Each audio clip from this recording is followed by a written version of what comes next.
नमस्कार, मैं हूं सुनीता शर्मा। तो जब आप कोई मूवी डायरेक्ट करते हो, अगर बहन का है तो बहन भाई का पूरा इमोशंस कैसा होता है वो मेरा फिक्र लगा। तो आपको कौन से इमोशंस डोमिनेट करते हैं? आज भी देखिए मेरा राखी का गाना है, वो हर रक्षाबंधन के दिन बजता है। एग्जैक्टली। अगर भाई बहन का है तो वो चीज़ को दिमाग में रख के चलना है।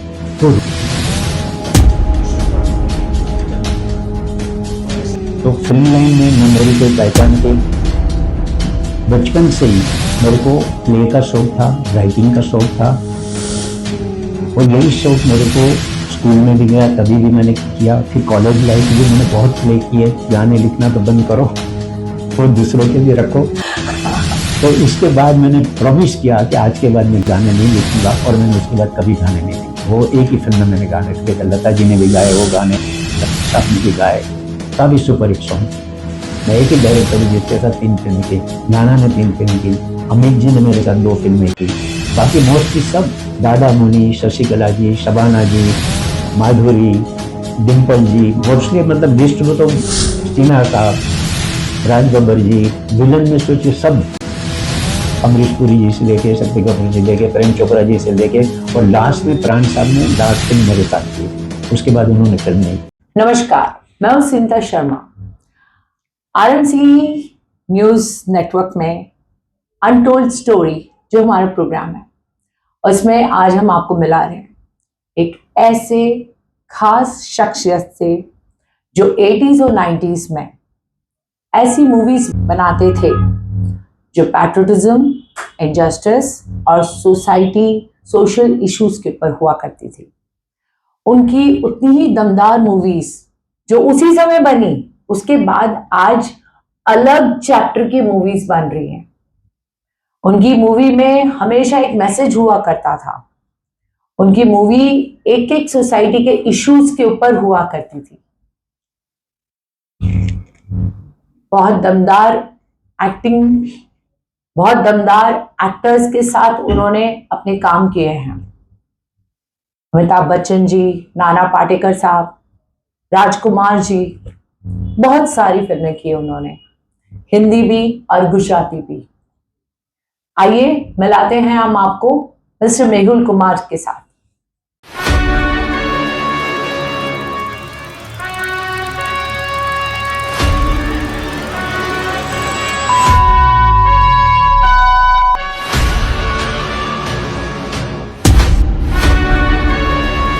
नमस्कार। सर, आपने क्रांतिवीर, मृत्युदाता, जागो, कोहराम, तिरंगा जैसी जबरदस्त दमदार मूवीज बनाई है। इन मूवीज के थ्रू आपने क्या मैसेज देने की कोशिश की? देखिए, मेरे को फिल्म इंडस्ट्री में 47 ईयर कंप्लीट हो गए। 18 गुजराती फिल्में बनाई, 19 हिंदी फिल्में बनाई, और हमेशा मैं जब भी कहानी फाइनल करने की प्लानिंग करता था या सोचता था, तो कोई न कोई सामाजिक जो बातें हमारे समाज में जो हो रही है वो कहानी दिमाग में रख के ही हम लोग वो लाइन को डेवलप करते थे। तो आप देखिए, जितनी भी मेरी फिल्में मोस्टली ऐसी नहीं है कि उसमें सब्जेक्ट क्या है, पहले सब्जेक्ट फाइनल करके ही फिर हम कास्टिंग करते थे। तो उसमें कुछ ना कुछ मैसेज होता था, समाज के कोई बर्निंग प्रॉब्लम्स होते थे, ये सारी चीजें दिमाग में रख के ही मैंने मोस्टली सारी फिल्में बनाई। जागो में वो उन्होंने आकर आपको ये बोला, लेकिन आप प्रैक्टिकल लाइफ में आप पावरलेस फील किए? मतलब प्रैक्टिकल लाइफ में देखिए, मतलब हम लोग फिल्म बनाते हैं, जो बोलना है वो बोल देते हैं, लेकिन अब ये यूटिलाइज होगा कि नहीं, लोग इससे जागे कि नहीं, ये तो नहीं, जैसे कि मैं ये, जैसे आप मूवी बनाते तो आप मूवी आपके, सर एक डायरेक्टर का अंग होता है, एक पीस होता है उसका। सर आप इसको अपना कितना पीस मानते हो अपनी हर मूवी को? डेफिनेट। देखिए, मेरी 3 फिल्में तो ऐसी है जो यादगार फिल्में हैं मेरी कौन लाइफ सी की। है वो? उसमें तिरंगा, हाँ। क्रांतिवीर, फिर जागो एंड कोहराम, ये चारों फिल्में ऐसी है कि ये प्रॉब्लम मतलब अभी भी चल रहा है, आगे भी शायद चलता रहेगा। तो इन चारों मूवीज में आपने अपना एक एक अंश डाला है। जी, हर एक में, एक एक सीन में, मतलब ये नहीं कि सीन में भी इतना इन्वॉल्वमेंट करके काम किया हमने। सर आपको लगता है आपने वक्त से पहले ऑड्स के खिलाफ लड़ना शुरू कर दिया? नहीं, मतलब मैं हमेशा आगे की सोचता था। उस टाइम पे जो होता था, यानी तभी मेरे को हाँ। कितने लोगों ने बोला है कि मोल जी आपने जो फिल्म 10 साल पहले बनाई वो एक्चुअली अभी आज बनी। आज हाँ। हो रहा है एग्जैक्टली। सो आपने और से पहले ही लड़ना शुरू कर क्या? दिया। हाँ, और देखिए नाना ने तो 3 फिल्में मेरे साथ की है। अभी भी जब 4th फिल्म के लिए बातचीत चल रही थी हमारी, तो नाना ने बोला मेहुल तू अगर कर रहा है तो मैं फिल्म करने को तैयार हूँ, कोई प्रॉब्लम नहीं। कोई प्रोड्यूसर ने उनको पूछा होगा कि मेहुल जी को हम साइन करेंगे, तो आप बोले मेहुल को साइन करोगे तो मैं उसके साथ फिल्म करने को तैयार हूँ। मेहुल जो स्क्रिप्ट फाइनल करेगा वो मेरे को सुनाएगा and I will be ready. तो नाना के साथ कभी कोई प्रॉब्लम नहीं होता, क्योंकि मेरे को मालूम है कि नाना को किस स्टाइल की फिल्में करनी चाहिए या किस टाइप का कैरेक्टर उसको देना चाहिए। उसको वो कॉन्फिडेंस मेरे पे है और मेरे को मालूम है कि ये रोल नाना के लिए ही है, तो मैं उसको सुनाऊंगा, अदरवाइज मैं नहीं सुनाऊंगा। सर्टेन आर्टिस्टों की इमेज होती है, जैसे राज साहब की इमेज थी, अमित जी की इमेज थी, नाना की इमेज है। उनको इमेज के हिसाब से रोल दो तो डेफिनेट वो रोल पब्लिक लाइक करती है और उस पर सीटियां और तालियां भी बजती है। लेकिन उनकी इमेज को साइडवेज करके कुछ अलग रोल दोगे तो पब्लिक वो रोल डाइजेस्ट नहीं करती। सर कौन सी मूवी के लिए अभी आपकी बात चली? क्रांतिवीर 2 की? नहीं, तिरंगा 2 बनाना तिरंगा चाहते हैं 2, और हाँ। मिशन तिरंगा भी दूसरा एक टाइटल है। कंपनी वालों के साथ मेरी बातचीत हो रही है, लेकिन मेन प्रॉब्लम मेरा वहां पे ये हुआ कि मैं बोला मैं पार्टनरशिप में इंटरेस्टेड नहीं हूँ, ओनली डायरेक्शन बोलो तो मैं करूंगा। नाना ने बोला कि I am agreed with Mehul, कोई प्रॉब्लम नहीं है, क्योंकि कंपनी के साथ पार्टनरशिप करने के लिए मैंने ना बोला है। अभी वो बातचीत चल रही है, अगर वो वर्कआउट सही ढंग से होगा तो मिशन तिरंगा और तिरंगा पार्ट 2 भी हम बना सकते हैं। सर अगर ये बन गई तो हम फिर से वेलकम करेंगे, और वही आपके जोश, वही जो आपके कॉन्सेप्ट्स हैं, आपके आइडियाज हैं जो आपने उस समय दिए, और आज हमें बैडली उनकी जरूरत है, क्योंकि आज की मूवीज तो बिल्कुल भी समझ में नहीं आती कौन सी क्या बन रही है। इसलिए, और वही पुराने वाले कॉन्सेप्ट्स को अगर हम फिर से देखें, हमारे बच्चे एक्चुअल मूवीज तो ये हैं, आज वो क्या देख के बन रहे हैं और क्या बढ़ रहे हैं समझ में नहीं आता है। डेफिनेट, देखो अभी ऐसा सब कुछ होगा तो ये दोनों सब्जेक्ट बहुत अच्छे बने हुए हैं और करंट टॉपिक पे ही है, तो बनेगी सब। सर आपके कोस्टार्स का आपके बारे में क्या राय है, क्या कहना है? वो ऑब्वियसली आपको काफी प्लेस करते हैं, आपके साथ काफी कोऑपरेट करते हैं। आपके साथ इतनी देर बात करके हमें ये तो समझ में आ गया कि आप एक काफी हद तक डिसिप्लिन एंड ऑर्गेनाइज्ड पर्सन हैं। आपको ये पता है कैसे मुझे अपना काम करना है, कैसे मुझे अपना काम करवाना है। तो आप तो उनसे संतुष्ट हैं, लेकिन उनकी आपके प्रति क्या राय है? जैसे नाना साहब के बारे आपके बारे में क्या राय है? देखिए, नाना ने 3 फिल्म किसी डायरेक्टर के साथ नहीं की, मेरे साथ की है। और जब तिरंगा स्टार्ट हुई थी तभी भी मतलब लोग बोल रहे थे कि नाना और राजकुमार को लेके तुम तिरंगा बना रहे हो, ये कंप्लीट होगी, और वो कंप्लीट हुई, सुपर हिट हुई। लेकिन नाना ने भी फिल्म साइन करने से पहले मेरे से क्लेरिफिकेशन मांगा था कि मैं देख, मैं सीन वाइज स्क्रिप्ट सुनूंगा, मेरे पास लिखी हुई ऑलरेडी है सीन वाइज स्क्रिप्ट। मैं सीन वाइज स्क्रिप्ट ही हर एक आर्टिस्ट को सुनाता हूँ ताकि सेट पे कोई प्रॉब्लम नहीं होना चाहिए, और डायलॉग राइटर को सेट पे कभी बुलाता नहीं हूँ कि सेट पे कोई चेंज हो। फिर उसके बाद उसने स्क्रिप्ट सुनी एंड ही एग्रीड। फिर उसने एक शर्त रखी थी कि अगर राज साहब कुछ इंटरफियर करेंगे ना तो मैं सेट छोड़ के चला जाऊंगा, वापस नहीं आऊंगा।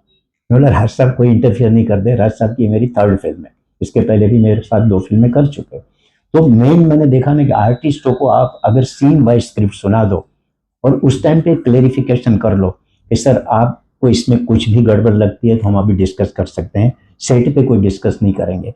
तो आप देख लीजिए, फिर मोस्टली सारे आर्टिस्ट जिन्होंने भी मेरे साथ काम किया है वो ओके कर देते थे, फिर सेट पे कभी कोई टेंशन नहीं होती थी। फिर एक अच्छी फ्रेंडली वे में हम लोग फिल्म की शूटिंग करते थे, और सारी फिल्म ऐसे ही बनी है, कभी कोई प्रॉब्लम नहीं हुई किसी के साथ। सर आपने वक्त से पहले अहेड सारी प्लानिंग कर लेते थे, आपको ये पता रहता है कि आने वाला वक्त ये है। आपने आज के 20-22 साल पहले ही एक मल्टीप्लेक्स बना लिया, जब किसी ने सोचा भी नहीं होगा कि मल्टीप्लेक्स नाम की कोई चीज आ भी सकती है। तब नॉर्मल सिनेमा हॉल्स चलते थे। तो उसके बारे में बताइए, अपने मल्टीप्लेक्स के बारे में, कहाँ है, कैसा है? देखिए, जामनगर मेरा नेटिव प्लेस है, जामनगर में मैंने बनाया है, मेहुल सिनेमिक्स के नाम पे है। और मेहुल सिनेमिक्स जब बना तो सिनेमिक्स कंपनी भी नहीं थी उस टाइम पे, तो तभी मैंने मेहुल सिनेमिक्स बनाया था। और उस टाइम पे मतलब ये टेक्निक वर्ड से इंडिया में आई थी, बिगिनिंग था अपना। और गुजरात में भी जब उस टाइम पे जब बने तो 4 मल्टीप्लेक्स बने थे, उसमें एक मेरा था। तो मतलब उस टाइम पे मैंने सोचा कि नेटिव प्लेस भी है और वहाँ पे बनाएंगे तो लोग अपने को जाने के बाद भी याद करेंगे कि भाई देखो नेटिव प्लेस में उन्होंने ये यादगार बनाई। तो मेहुल सिनेमिक्स मैंने जामनगर में बनाया। उस टाइम पे एक्चुअली क्या हुआ था, गुजरात की फिल्मों का अवार्ड फंक्शन था, उसमें मेरे को चीफ गेस्ट बुलाया था। तो उस टाइम पे वहाँ के जो चीफ मिनिस्टर थे उन्होंने मेरे को बोला कि मेहुल भाई थिएटर नए क्यों नहीं बनते। मैंने सर थिएटर कौन बनाएगा, अभी देखिए मल्टीप्लेक्स आ रहे हैं, पूरे इंडिया में भी शुरू हो रहे हैं। बोला तो आप ऐसी कोई पॉलिसी ले आइए जिससे मल्टीप्लेक्स लोग यहाँ बनाए गुजरात में। और पहली पॉलिसी वहाँ पे आई केशुभाई पटेल जब चीफ मिनिस्टर थे, और ये पॉलिसी गवर्नमेंट ने वहाँ पे स्टार्ट की कि जो मल्टीप्लेक्स बनाएंगे गुजरात में उनको अप टू मतलब उनका जितना इन्वेस्टमेंट है तब तक का टैक्स बेनिफिट दिया जाएगा। और पहला मैं बोला पहला मल्टीप्लेक्स मैं खुद ही बनाऊंगा, बाद में दूसरे लोग भी आएंगे।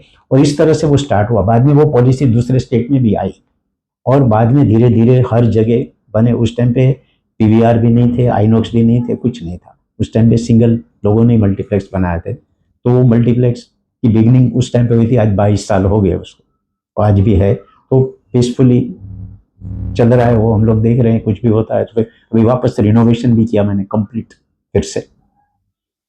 मैं आप लोगों को एक बात बता दूं, पहले के सिनेमा हॉल में सीट्स हुआ करती थी, आज के सिनेमा हॉल में सोफाज होते हैं, बेड्स होते हैं। हम वहाँ पे मूवी देखने नहीं, हम कंफर्ट जोन के लिए जाते हैं आज, लेकिन पहले हम जाते थे मूवीज देखने के लिए, वो होती थी मूवीज। आज हमने आपकी बातचीत करवाई है एक डायरेक्टर से, फिल्म डायरेक्टर, लेकिन वो फिल्म डायरेक्टर नहीं है, वो एक आर्टिस्ट है जिन्होंने अलग अलग लोगों के अंदर से आर्ट, उनके रॉ एक्सपीरियंसेस को बाहर निकाला है।